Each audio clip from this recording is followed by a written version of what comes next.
What's going on, everybody? Welcome back to Let's Talk Movies. I'm Brad. I'm Miguel. And welcome to episode number 78 of our main show. Tonight, we are talking all the spoilers for Stranger Things Season 4, Volume 1. Gotta get the Volume 1 in there because we are still waiting for Volume 2. Super stoked. Miguel, buddy, how you doing? I'm doing good, man. We just got through Volume 1 literally last night. It's hard to watch those fucking episodes, man. Well, those last couple are pretty long. I saw that 93-minute mark, and I was like, "Bro, this is a fucking lie." But nevertheless, I mean, yeah, whole lot of minutes, whole lot to fucking catch up on. It was a lot. It definitely something that Julia and I had talked about, like the themes and the way that the story seemed a little bit more mature this season. Not to say that the other seasons weren't mature, like in their storytelling, but this one, like the themes of what they were dealing with, the themes of Vecna and of all of that was just, it was a little bit heavier this go around than we've got in the past. So yeah, super excited to talk about it. I know we had a couple of people in the chat already. So we had Christy, first person here. What's going on, Christy? Thanks for hopping on with us. And Sierra, our great moderator, Sierra in the chat. Dropping the glad ball. To see you guys there. What do you mean I'm dropping the ball? You didn't say it. You couldn't say her name right. Why? Because I had a stutter. Y'all know I mess up sometimes when I'm speaking on here. J-Dad, where you at? I know J-Dad would probably be ripping me a new butthole right now. By the way, tried a new drink tonight because we don't like to do drink reviews on here. So Julia bought this new it's a new like sparkling water type thing, but it's actually brewed in Louisville. Not brewed, but made in Louisville. And this is the pina colada flavored one. And I mixed it. I put a little bit of simple syrup at the bottom. I put a little bit of lemon juice, a little bit of lime, just a teach of lemon and lime. And then a couple shots of rum, white rum, and then added the soda pop on top, and it's really nice. Refreshing, tropical. It's nice. What are you drinking? Ingredients. Nothing. You're not drinking any. You got no drink in your cup at all. Dog, nothing? my fridge. No drink in your cup. Huh? My fridge dead ass be broke. So yeah, your boy living broke boy life right now. So, but in the meantime, as soon as I get some money, soon as I get some money, I promise you there will be 12 different ingredients in my cup, just like Brad. So it's literally 4: the rum, lemon juice, lime juice, five simple syrup, and the sparkling numbers water. Keep stacking up, dog. So it's like a rummy or pina colada. It's like, because I think if I'm correct, aren't pina coladas always like frozen? Am I correct in thinking that? They can be slushy. I know it can be a slushy thing, but are they always slushy? I don't know. They don't need to be. Yeah. Oh, that is pretty good. So there you go. Well, good. I'm glad. Or you could just be pioneering like the first non-frozen pina colada. So there you go. Good. Better market that shit. No. By the way, whether you're watching with us right now, whether you're watching after the fact, I thought this would be kind of fun. Maybe do a question for every episode. It's not something we've really done before. But the question of today's episode is, what song would open up your lifeline and save you from Vecna? So that's the question. If you're watching with us now, go ahead, drop it in the chat. And if you're watching after the fact, go ahead and let us know what song would be your lifeline. How would you get back out of the upside down into the real world again if Vecna had you under his claw, his big meaty claws? What if he had you under his claws? Miguel, how about you? I really needed to turn that shit down. What song would pull you out of the upside down? Oh, we're saying that now? Oh shit! I thought we were gonna save that for later. Oh, I don't, it's up to you. I don't know. Y'all can put it in the chat if you want, or you can tell us later. That's fine. Mine would probably be "Jesus of Suburbia" by Green Day. That'd be mine, definitely. I've never heard of that. That middle section of "Jesus of Suburbia." It's like a 9-minute song, but the middle. Jesus Christ! You mean you have to wait 9 minutes to save your life from fucking Vecna? He would have Vecna's already like. He'd have me doing the thing, and I'd be sitting there, and he'd be like, how much longer you got? Dude, are we? Yeah. either you gotta escape or I gotta end this. Like one of these ways, I gotta get you out of here. Sierra says, again, suit and tie, Justin Timberlake, no hesitation. Sierra, that's a pretty good option. I'm not gonna lie. Could you imagine? Yeah, I could see you like moonwalking away from Vecna. Okay, sure. I mean, it's funny thinking though about like the different songs. I mean, like I don't know, for whatever reason, it was genius to do Running Up That Hill, Kate Bush, but like, did you know what that song was before the show? No, I had never heard it before. There you go, yeah. I'll be straight up with you. But some people thought it was like cool. A new song. It's cool because it's had like a whole resurgence. You know what I mean? She even I like she released a statement a couple days ago. Actually, might have been yesterday. About like it's great for like new audiences to be experiencing that song. It's pretty cool. I'm not. No, it's great to have that deposit in her checking account of you're running up that. Yeah, you're running up that road, running up that hill. With no guys, he's been sending me like links or like he sent me like an orchestra version of that song. Yeah. And I was like, bro, you really be enjoying that song a little if you go back to the end of episode 4 and you listen to it, it's a different version. Like it's not I mean, it's the OG version, but it's also like epic. The fight, like it's got strings and stuff behind it too, you know. Mm-hmm. But it's funny. It's like, a good song. It was pretty suspenseful. I'll give it that. But yeah. Well, all right, here I'll say mine. Okay. And you're not gonna be surprised by it. By Bonnie Tyler, Holding Out for a Hero. And if you deny that shit, you're wrong. Because the shit's a bop. It's your choice. I saw that, dude. I remember when that song like came on for like He-Man commercial on Netflix, which is also a bomb. I swear to God, you feel like a goddamn superhero after that. Let it be known the title. So, yeah. I, for one, would like to listen to that. If I was about to get my body sucked off by Vecna, I'd much rather go down fighting to Bonnie Tyler. I'm just saying, shit's a bop. I'm not gonna lie. Vecna gonna have to run away from me because I'd be sucking him off. Wait, pause. What? Wait, what did you pause. Say? Pause. It's funny thinking about the different songs people would pick. You know what I mean? Because like. Yeah, because it's so like it varies, man. Like, well, but like Running Up That Hill works for that scene. Like, it was epic, it was cool, it was emotional, like whatever. That was really, really cool. But like, or if it's like a deep emotional song, but here, like Suit and Tie would be a good one because I picture Vecna like he's got you and he's getting ready to kill you, whatever, and then it's like, oh, got my suit and tie. See, and it'd be kind of funny. I think. Yeah.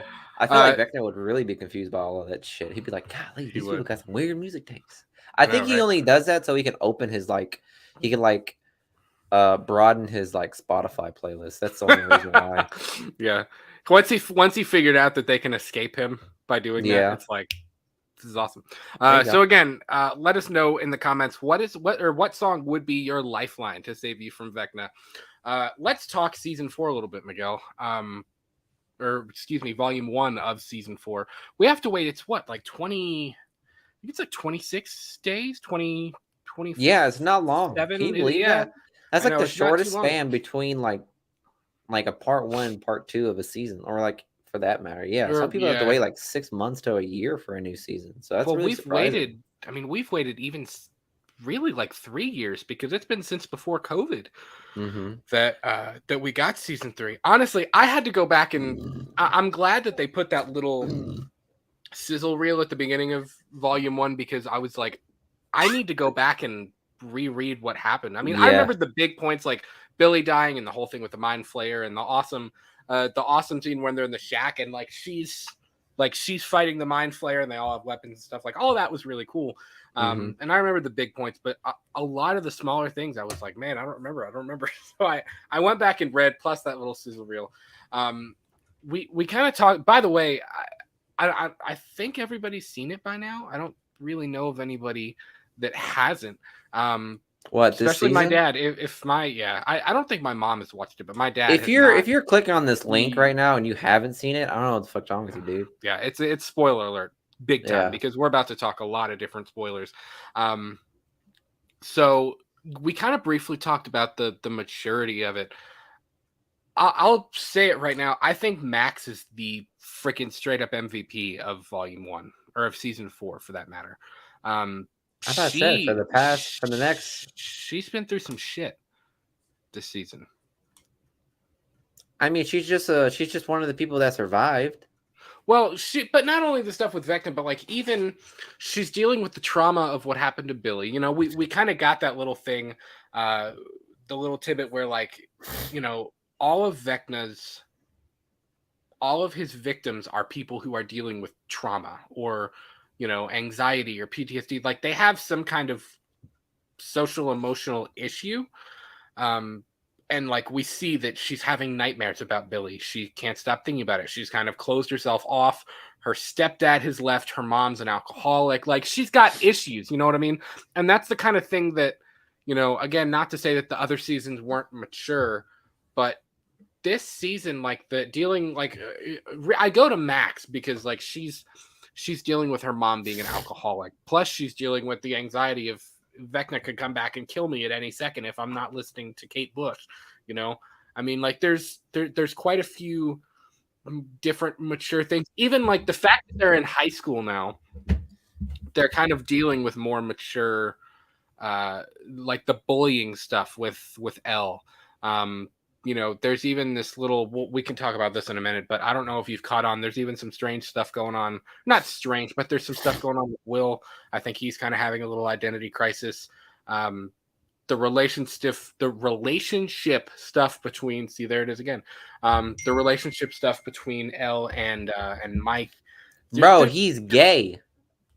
Like straight up, that brother is gay. No, and there ain't nothing wrong with that. All I'm saying right now that man is 100% fighting his own demons and coming out of that fucking closet. I swear to God, and I hope he does, because boy, oh boy, those scenes be so fucking cringe. It reminds me of like old high school like dramas when I used to be down bad for some girl that would have nothing to do with me, or was like was occupied with someone else.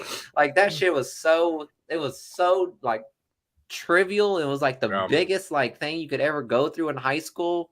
Like damn son, like kudos to you. He's doing a good job at like representing like the bullshit heartbreaks of like high school, or like being down bad in high school, because this man is straight up down bad. And I think I read somewhere in the article saying that like his sexuality is up for like interpretation. Nah, brother, the man gay. And I didn't, again, totally fine. I just feel bad for the man right now because he chose the wrong man. Well, I was, you know, the first time we watched it, I didn't pick up on that. I just kind of, I guess I like when he's sitting in the classroom and Ella's giving her presentation, and you know, the girl like kind of like rubs her foot up against his leg, and he's like, yeah, he's disgusted, you know, but like, well, but I just kind of chalked that up as like an awkward high school boy being an awkward high school boy.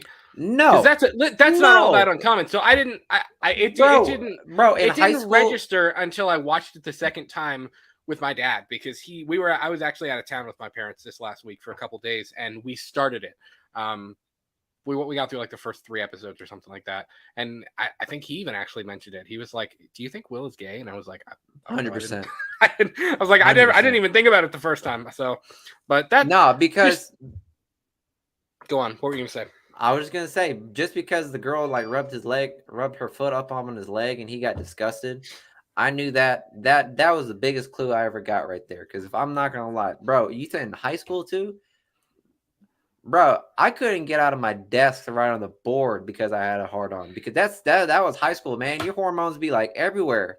Your hormones be all over the fucking place. High school is the 4 years where like all your hormones are everywhere. You just over horn the fuck up.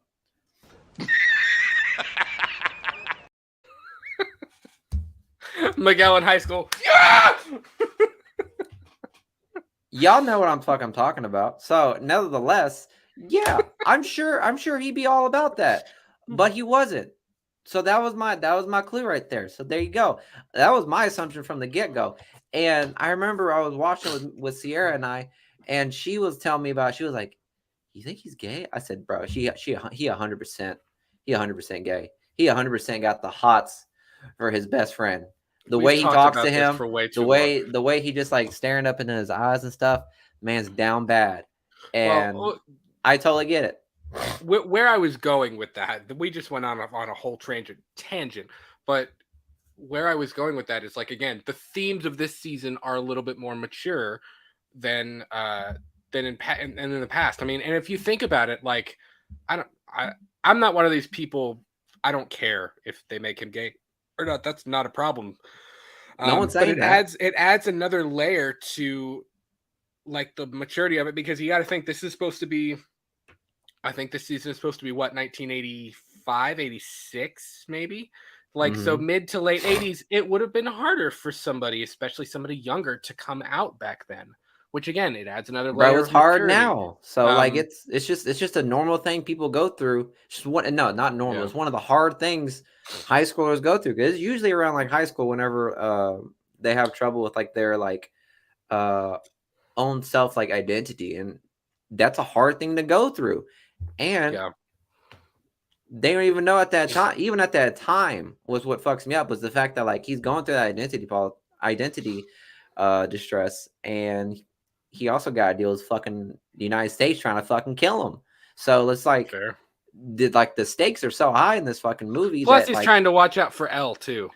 You know? Yeah, and that's a lot of respect right there, because like everything in this show is so fucking mature in regards to the themes, because everyone is dealing with some sort of like dilemma in of themselves that's normal in high school, plus the supernatural factor in it. Yeah. And it's just the fact, and like it really puts the weight down, because it's like they're going through all these supernatural and like tough like things with like the government and Russia and all that stuff, and yet they still have to go through the hardest 4 years of their lives, which is high school. Well, and even at the end of it, when Nancy gets pulled into the Upside Down and we see Barb in the pool, and because that kind of came out of nowhere. Like at first I was like, what? Like that didn't, it was just out of nowhere. But I think with like that kind of goes to show you though that like everybody's got something. Like everybody's got something going on. You never know. I'm not surprised by Nancy at all. I knew she was going to be a target. Did you think she was going to be a target? Yeah, dude. She's still reeling over about Barbara. She's been reeling over that since that episode aired. She's been reeling over that trauma forever. And even like the maturity of like their arcs, like the whole Jonathan, Steve, Nancy thing. Like, I'm still pushing for Jonathan and Nancy to figure it out. Julia is hardcore shipping Steve and Nancy right now. She's like, bro, Steve and Nancy are gonna get together. She's gonna leave Jonathan. It's another high school drama shit. I'm just saying, y'all. But they're out of high school. They're not in high school anymore. Nancy is. Steve is not. Nancy? Steve and Jonathan are not. Jonathan is out of high school. Steve is out of high school. Nancy is still in high school. So that's her high school dilemma she's going through. She is, isn't she? Because she's writing for the newspaper. Yeah. She's like the chief editor or some sort. Because she could have two very different lives, depending on if Vecna kills her in the Upside Down, but also depending on whether or not I don't expect her to die. Although they did say they're possible character death for volume 2. Like main character death. Nah, because in the trailer it has Steve, Nancy, and that other chick running through the fucking Upside Down still. So it's like she's still alive. So could you see Eddie die?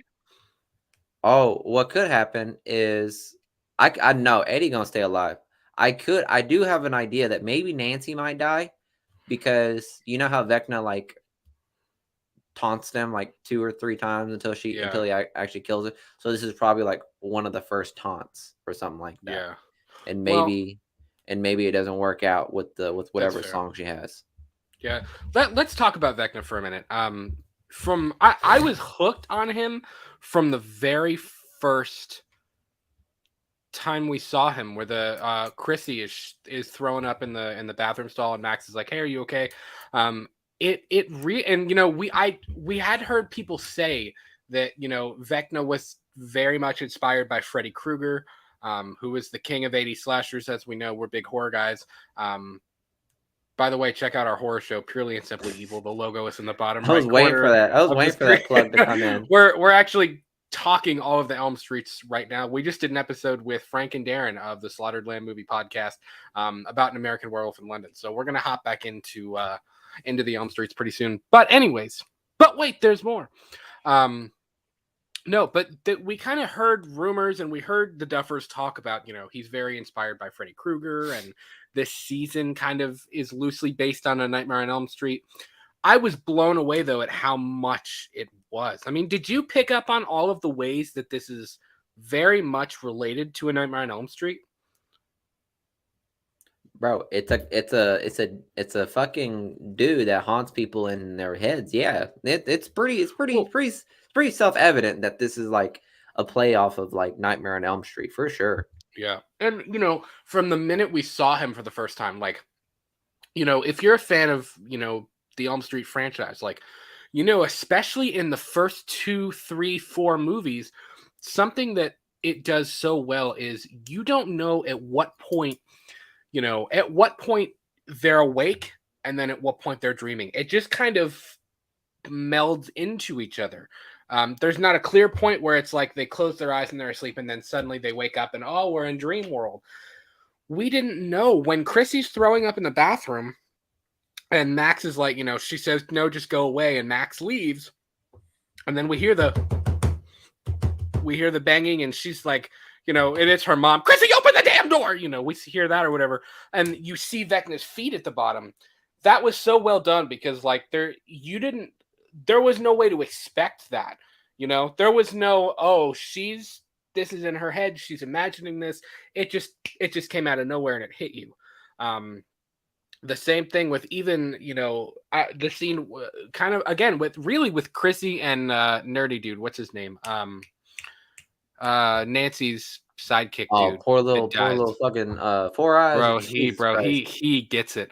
Even I with feel them, bad like for that man. I did too. I felt bad for both of them. That's a terrible way to die. Nobody expected that shit coming from that little boy.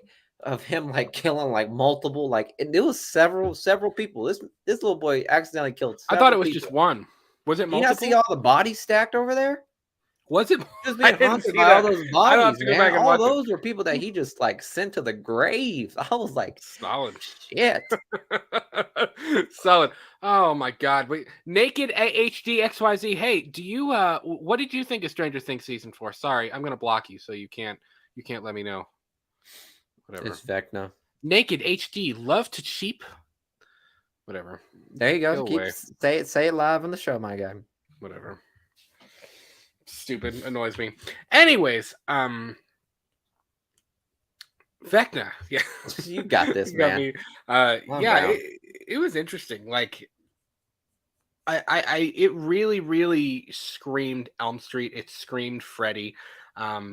Even his powers and what he can do in the Upside Down, where he's kind of he is telekinetic, but like he can do things in the Upside Down that you wouldn't, unless you were him or Elle, you wouldn't be able to do in the real world. My kind of a big lingering question is how exactly, because obviously the portal thing is still intact because, when Steve and Maya Hawke's character and all of them went, they did have to go through the portal, the opening to the Upside Down. So at what point, how does Vecna get them into the Upside Down? Is it really a mind game thing? Or are they really there? Like what was your take on that? Because that's something we haven't completely had answered yet. Have you seen the last episode? Yeah. Okay. Yeah, it's like he's able to just enter their minds through telekinesis, through like telepath. I know, but so like he's a telepath and a telekinesis. Well, that's okay. I didn't think about it that way. Yeah, I'm thinking about you're right. That's actually, honestly, that was a pretty stupid question because it's their body is still present in the normal world. Yes, but they like mentally they are in the Upside Down with him. So him in the Upside Down. Yeah. Okay. So in the physical world, dumb question. Ignore me. Vecna is possessing them through his I don't know the name, like psychokinesis or whatever. Psychokinesis, telekinetic. Yeah, powers. All that powers, like possessing them. That way he can reach into their mind. He can like get into their minds and thus control them to like do his weird sucky suck. So I thought it was like, bro, but let's be honest, this shit really be fucking weird. Like he breaks their legs, his feet, which by the way, I'm proud of Sierra. You go, girl, because she watched all the deaths. So proud of you, girl. Really? Yeah. So, but yeah, he got some weird ways of killing people. Unless the Duff brothers are just some freaks. My thing, my thing is he get like he when he puts his hand over top of you, he goes, oh. Yeah, and his eyes roll back, and it's like the dude. Oh god. Yeah, it's like playing off of like Freddy's like weird fetish with like his victims, which is cool. But like, yeah, so that's how he's able to like kill his victims or take his victims. But I will say one thing that is a question that opened up at the end of the season was he said that all of his victims are still with him. So in my head, I'm thinking, well, are they with him in the Upside Down, or is it just like something he just said to be weird, or just to be like, or just to be wicked and evil, or purely and simply evil? I wouldn't chalk that up to be anything. You can stop looking at the screen now. Okay. I would chalk that up to just be him just saying something sinister. I mean, there were Glass's kid was there and Chrissy was there. I mean, the people he had killed were like up, like when we really saw it at his little hideout thing when he's got Max and he puts her up on the tree post thing. Like, yeah, dog, that thing looked like his fucking studies, and all of his victims looked like basses that he caught in his lake house. It was like he was like just flaunting them up like on a fucking mount. It's that little thing where it's the fish and you push the button and it sings a song. Yeah.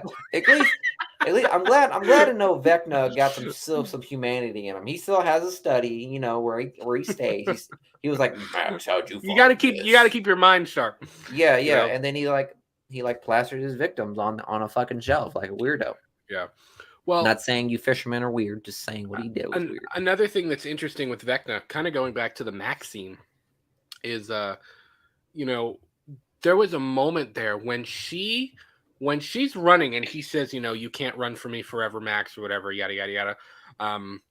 You can't run forever, Max. Before the awesome if I only could, I make a deal with God. Before that whole thing happened, there's a moment when she runs up to, and I can't remember if it was before they actually went to the mansion or if it was after when that scene happened. I want to say no, it was no, it was after. It was after when they went to Victor Crill's mansion, but because she runs up to the pieces of the mansion in the Upside Down floating around, and he says, Max, why are you here? Or you shouldn't be here, or something like that. So is there something about that location within the Upside Down that he's afraid of her being there? Like, does he have... My question is there a weakness or something that we don't know about? Because that's what I was wondering. I could chalk the other thing, like you said about him saying about all my victims are still here with me. Like, I could chalk that up to just being like Freddy's got his banter. He talks shit just to talk shit. I could see that kind of being him just talking shit, but him saying you shouldn't be here is almost like he feels threatened. Like he's threatened by her being there. You know what I mean? Mm-hmm. So that's kind of interesting too. He's an awesome villain, man. I even the whole... That's why I texted you and I said you're not ready for his like reveal and like how he did it. Although I gotta say the build up to him becoming Vecna was amazing, but the CGI of him actually turning into Vecna was a little... Yeah, it was Netflix worthy. That's all I gotta say. Yeah, it was Netflix worthy. No, but it's fine. I'll say this. It was fine. I'll say this. I told Sierra from the second it clicked with me, I said, "Oh shit," because I was trying to figure out who was number one and who was Vecna throughout this show, because it started hinting at who was number one because it started showing all the different candidates. It hinted at a few different people too. You know what I mean? Yeah, it hits at a few different people, and then like I was kind of surprised that it was him at first, until like this man was like, they got me, and they did that bullshit. I was like, oh, that's a power dampener. He's fucking that's number one. And then the second he started like throwing shit everywhere, I was like, yeah, that's number one. But I was surprised to find out that like that whole massacre thing that happened in Hawkins' lab wasn't 11. I was surprised by that. Yeah. And I guess one thing that I'll say is that I'm excited to see how Vecna plays with pause. I'm excited to see how Vecna taunts L in the rest of the season. Yeah. Because for a hot minute she thought she was like the monster that just like killed all of her brothers and sisters and everyone in Hawking's lab, but it ended up being Vecna. So I'm curious to see how Vecna is able to play around with is able to like taunt L throughout this next of the season. I just feel weird saying that now. Well, honestly, I'm super excited to see their reunion. I think that's going to be really cool to see. There better not be some bullshit ass fight thing that they did throughout the last 2 seasons. Was like they played tug of war with their hands. I was like, bro, what is this? This is the most anticlimactic fight I've ever seen in my life. I push you, you push me, I slap you, I punch you. Like, what the fuck? I was like, what do you want him to do? It's a fight. It's a fight. Like throw some shit at each other, man. Like do some like pick up a car, throw it at the other person. Yeah, instead of just like high-fiving each other like it's fucking COVID and it's like 6 feet away from each other. I was like, what the fuck? It is like tug of war, but like for like telekinetics, I guess. Yeah. Well, even did you guess wrong at all? Because at first I was unsure. I was trying to figure out who Vecna was, and Julia thought for a really long time it was going to be the bully kid, the douchebag kid with the shaved head who was like bullying Elle when she was in the Hawkins lab. Then another part of me thought it was going to be the kid. I wasn't sure. I felt like that's too. I was like, that's too easy though. He can't be Vecna because I don't know. Something about it felt cheap to be this bullied kid who was or like this bully kid who, like, that just felt cheap to me. He felt very Andy from Toy Story, like that's or not Andy, Buzz from Toy Story. Like he just he felt very Buzz. So Julia kind of thought it was going to be him. I thought it was going to be the kid we saw from the very beginning and the very end of the season, where he comes in and the kid who shakes the little black wish ball, I forget what it's called, the magic 8 ball, when he shakes that, he's like, yes, we can go practice more, whatever. Because we saw Brenner kind of practicing with him. I thought it was going to be him. So that he was kind of the one I was thinking. But then when she was kind of having the thing where he was like, someone's a sleepyhead today. I was like, this. Yeah, or with with Elle, I was like, this guy's weird. And she said, Julia was like, that's not Vecna. I said, I don't know, Jules. I said, he's really weird.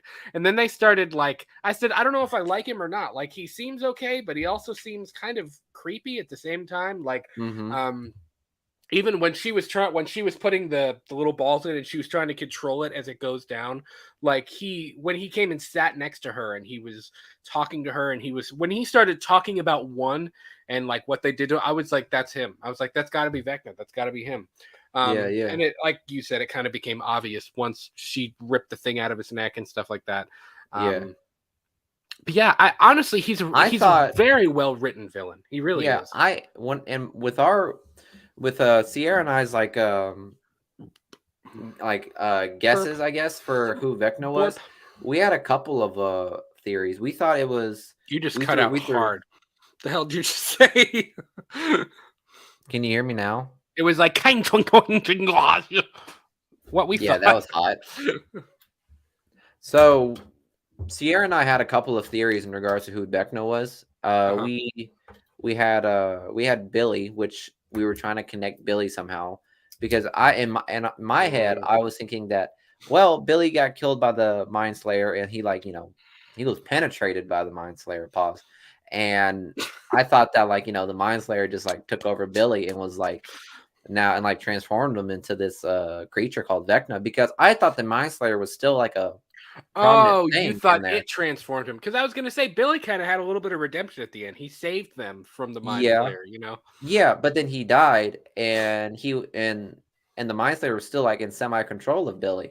So I thought it would have been interesting to have Billy become it because again, what's his name? Dustin was saying that Vecna was just another foot soldier for the Mind Slayer. Like he's like his 5-star general. So I was like, oh, okay. So maybe this is just, Vecna is powerful, but he's just another foot soldier. Maybe the Mind Slayer took control of Billy. Do you think though? Because I kind of get the vibe, especially with knowing that they've split this season into 2 volumes, and kind of Is knowing there another season coming? Like after this part 2, is there another? Yes, season 5. So we have volume 2. We just finished volume 1. Season 4, volume 2, with the last 2 or 3 episodes drops in 26 days or whatever. And then season 5 is going to be the final season. That is it. And what we know about season 5 is that there is going to be a time jump, which I texted you about that earlier. I think that makes sense to me because I feel like they look too old to be in high school. Honestly, I kind of almost think maybe they'll jump a couple years and they'll be out of high school or mostly out of high school by that point. Like Stephen King's It thing, like part 2. No, not quite to that extent, because that was a big jump, but just a little baby jump, just a little jump, a couple years in the future, get them out of high school. Which I don't know, I could be wrong. A lot of that depends on how these last 2 episodes go, but season 5 will be the last season, and I asked that question, or I say that because I wanted to ask you: do you think that Vecna is going to be the Thanos or the Darth Vader? Like, is he I guess not the Darth Vader, but the Palpatine? Like, is he the villain of this show, or is it still the Mind Flayer? Is he just the 5-star general for a different villain? Because like, what I don't want to happen is, we've already gotten this backstory on Vecna. We've built up Vecna. I don't want it to be like, well, there's even somebody stronger than Vecna. Oh, like, I feel like Vecna is a pretty good, well-written villain. So if he was the major villain for the rest of the series, I'd be fine with that. I think that'd be kind of cool. I don't think he is the big bad, though. That's my thing, because if you think about it, because I remember thinking in my head, because when El sent Vecna to the Upside Down, that wasn't like 11 creating the Upside Down. It was just 11 like opening a portal to the Upside Down. A portal to it. So with that being said, maybe that was just a Mind Slayer just saying, "Oh shit, dog! I got me a telekinetic fucking superhero. Well, let me just fucking make him my bitch." So he pretty much just became the Mind Slayer's like top general. So I think the Mind Slayer is still like one of the big bads. I don't know how they'll play him I don't know how they'll play it in more into the fucking movie. Maybe they keep Vecna alive, or maybe Vecna does not die and actually wins in the next season. I don't think that's true, because he was already bad to begin with. You know what I mean? Who? What? Vecna. Like number 1 was already bad to begin with. Like, he already, like, I feel like, I'm not saying he's going to turn good. I'm saying no, but I'm saying it's not like it. Like, if it was Billy, the Mind Flayer turned Billy bad. I mean, he was already. He was a dick, but he wasn't a bad guy. Vecna number 1 was a bad guy. He was killing people before. I mean, he was going to kill L. Naked XYZ is back. God, that's so annoying. He was going to kill L before any of that ever even happened. You know what I mean? Before the Upside Down happened. So like, it almost it doesn't seem right for me to take somebody who's already really, really bad and then just make them really, really bad plus extra supernatural. Like, that's weird. Yeah. You know what I mean? So I kind of keep going, because I think my computer is about to die. Give me a second. Okay, you're good. I kind of think that Vecna is going to be the main villain of the rest of the series. Not because of the Mind Flayer, though. I think the Mind Flayer was a piece of this. There's something, and we kind of got this a little bit too, and I even thought this, and Julia and I even talked about this a little bit when Nancy and Steve and Eddie and what's her face, Maya Hawke's character, are in the Upside Down. I get the idea, because this is the most we've really gotten to see of the Upside Down in the series so far, and I feel like there's something more to the Upside Down than we know. Like, does it go past Hawkins? Like, we haven't. I feel like there's still more that we need to learn about the Upside Down before we know about this main villain, because obviously the Demogorgon is in there, the Mind Flayer was in there, Vecna was in there. Although Vecna's a little bit different because he was an external. He came from the real world and he got teleported, and I guess he found more power in the Upside Down. But what other things are in the Upside Down? Is there something bigger and badder that we just haven't seen yet? Is the Mind Flayer really in control of all these things? There's still a lot of questions about the Upside Down and about this kind of other dimension. It's going to be interesting. I kind of feel like there's a piece of the puzzle we don't have yet, which if you look at the way the Duffer Brothers have told this story, that makes sense. And Miguel is spinning, and I don't know why. We'll see. But that makes sense. I mean, it kind of seems like there's pieces of the puzzle we don't have yet, and hopefully we're going to get those. And a lot of that comes from Brenner and homeboy who's the bald guy who's being really nice to her. The stuff with Brenner, I don't know. The stuff with Brenner, I was shocked when he came back because A, I thought he was dead. B, and Miguel's gone. So I don't know. We'll have to see what's going on here. A, I thought Brenner was dead. B, it was really, really interesting to kind of see this back and forth between Brenner and his partner, like, kind of discussing what to do. It seems like they know something. If you think about the scene in the diner, where he's talking to Elle about, Hawkins is ground zero for all of this. And, well, Miguel might be back. We'll see. Maybe. But, where they're talking about Hawkins is ground zero for this whole thing that's going to happen, he kind of makes it sound like there's going to be a war between the real world and the Upside Down, and they think Elle is the only weapon that can save them, or that'll even give them a chance to fight it. Now, the question is there something else in the Upside Down that they're afraid of? Or are they aware of number one and Vecna kind of being, or number one / Vecna, being this overarching villain, and they know what he wants to do. They know that this is his killing all these people is his way of getting into the Upside Down and getting into the real world, or getting from the Upside Down into the real world. So that's gonna be kind of interesting. I think there's something that Brenner and the people at the lab know that we don't.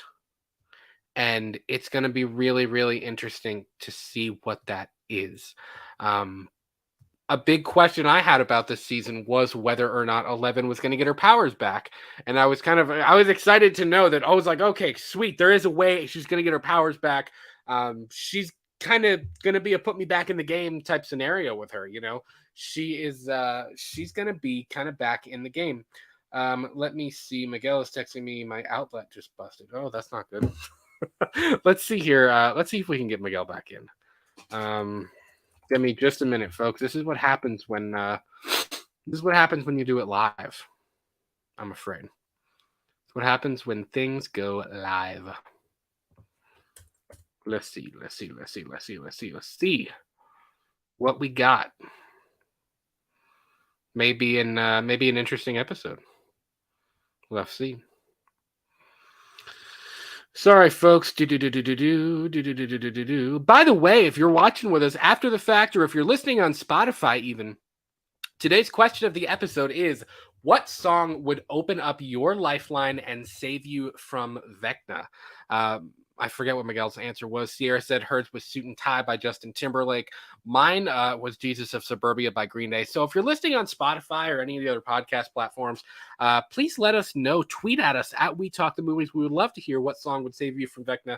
And if you're watching, whether you're watching right now on YouTube or if you're watching after the fact, go ahead and let us know what your song would be. I think we're just gonna have to we're just gonna roll. We're gonna roll and see if Miguel pops back on here in the next couple of minutes. We're about 46 minutes in, by the way. I know we're having some technical difficulties, but if you're watching with us now, don't forget to leave this video a like, and that helps us out a whole lot. We really appreciate. We've had a lot of traffic on our channel over the last couple of days, and we know that's largely because of Frank and Darren hopping on with us in episode 13 of Purely and Simply Evil, which we really, really appreciate them doing. But if you're new and you're watching, thank you so much for hanging with us, because we really appreciate your time, and we really appreciate you hanging out with us, because that's why we did this channel. We wanted to talk to people about movies and TV and the stuff we love. So we really appreciate it. You know, another thing, we didn't even really talk about Eddie either, and this whole Halloween Kills ish thing going on with Eddie. Eddie is Eddie. I was kind of shocked how much I was excited to see Eddie. I was unsure about his character at the beginning. I kind of thought there might be something a little darker, a little more sinister going on with him, but it was interesting because, like, I did like I thought he had a really good character arc. I mean, he kind of came across as a little strange at the beginning, and I almost, part of me for just a little teeny split second, I almost thought that his character was going to be an issue, but the more and more we got to know him, and the more and more we got to see a little bit more of him and Dustin, and him interacting with Steve and interacting with all the other our main cast members, I was like, this is a good guy. Like, he's really scared. He's really trying to help him. And he's honestly been a nice addition to the group. He really has been. Even seeing him with Chrissy, I was like, he's trying to he's just selling her drugs, whatever. Like, he's just a dude. But he made her feel comfortable. Honestly, Chrissy looked the most comfortable when we were with, or when she was with Eddie. So really interesting character arc for him. And I kind of drew this parallel a little bit, not to say that this was intentional in any way. I don't believe it was, but there was a little bit of similarity to the Halloween Kills thing with douchebag basketball players and all that stuff. Kind of, they're just glomming onto Eddie, which he is the natural suspect. But this whole thing about the town glomming on, and the town this is kind of like their evil dies tonight moment. These high school kids are wanting to, like, take the law into their own hands, and they're going and beat the shit out of other people, and just trying to find Eddie in the town. Like, it's interesting because there was definitely a parallel between the evil dies tonight stuff and these people. They don't really have anything to go off of. All they have to go off of is what's his name, the head basketball dude. Just based what's his name, man? I'm looking at the cast list right now.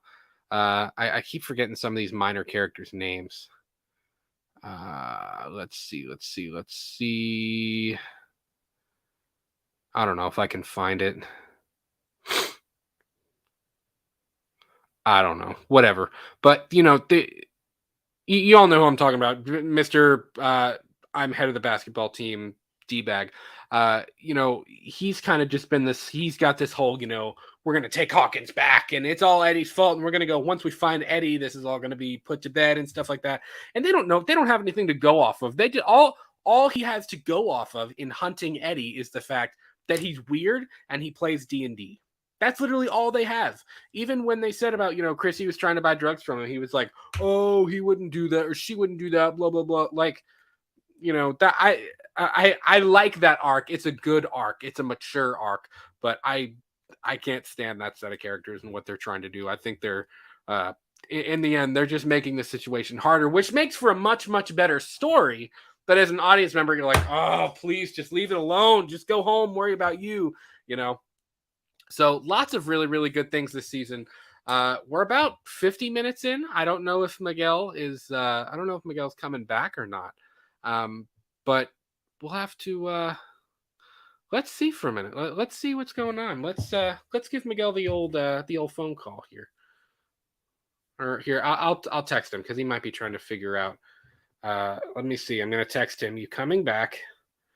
Again, this is what happens when you do things live. I'm texting him right now, so I'm saying you coming back, and we'll see. We'll see what he says. Take the last sip of my drink here. Let's see. He's read the message. Let us see. Let us see. He's still. I'm confused because he's still. He's still in the stream, but there's nothing. There's nothing here. There's nothing here. So I'm just gonna go ahead and remove him. So guys, I guess that's gonna do it for us in this episode. You know, we've talked about it quite a bit, I think, but we weren't kind of anticipating some of those the technical difficulties. Oh, he lost power. I think he was using his desktop. Okay, we're having some storms right now, so he lost power. So that's where Miguel went. We might pick this back up in a further episode. Maybe go live. We'll let you all know either way. But this has been episode number 78. So sorry about the technical difficulties, guys. We'll get back to you real soon. And we might continue talking some Stranger Things, and you know, we'll definitely do. I'll tell you what.